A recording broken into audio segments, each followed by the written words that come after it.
PMPB Sumatera Selatan kembali melakukan aksi sosial dengan memberikan bantuan kepada keluarga almarhum Muhammad Nur, salah satu pengurus PMPB Sumsel di bidang pendidikan yang telah meninggal dunia. Bantuan diserahkan langsung ke rumah duka yang berada di Jalan Teratai Putih, kilometer 9, Palembang. Kehadiran jajaran PMPB Sumsel menjadi bentuk perhatian dan solidaritas organisasi terhadap keluarga yang tengah berduka. Dalam suasana duka, keluarga almarhum menerima bantuan yang diserahkan oleh jajaran PMPB Sumsel.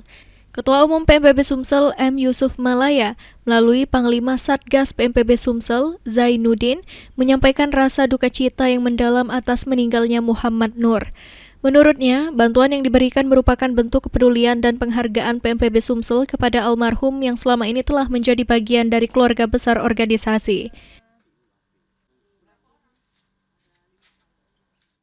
Kami diutus oleh Ketua Umum PMPB Sumsel yaitu Bapak M. Yusuf Malaya beserta rekan-rekan dari berbagai bidang di sini, ada bidang sosial, ada dari bidang humas, ada dari olahraga, dari rescue, dan saya sendiri dari Panglima Satuan Tugas PMPB Sumsel menyampaikan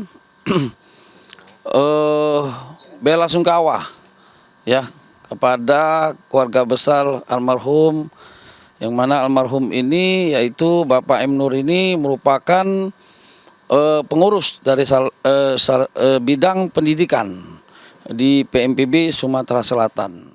Caca, istri almarhum, menyampaikan rasa terima kasih kepada Ketua Umum PMPB Sumsel beserta seluruh jajaran atas perhatian dan kepedulian yang diberikan kepada keluarganya. Saya selaku istri dari Bapak almarhum mengucapkan terima kasih yang sebesar-besarnya kepada Bapak M. Yusuf Malaya selaku Ketua PNPB Sumatera Selatan atas bantuan dan menyempatkan datang ke sini ke tempat kami. Terima kasih banyak sekali. PMPB Sumsel juga mendoakan agar seluruh amal ibadah almarhum Muhammad Nur diterima oleh Allah Subhanahu wa Ta'ala dan keluarga yang ditinggalkan diberikan ketabahan serta kekuatan. Muhammad Fikri, PAL TV.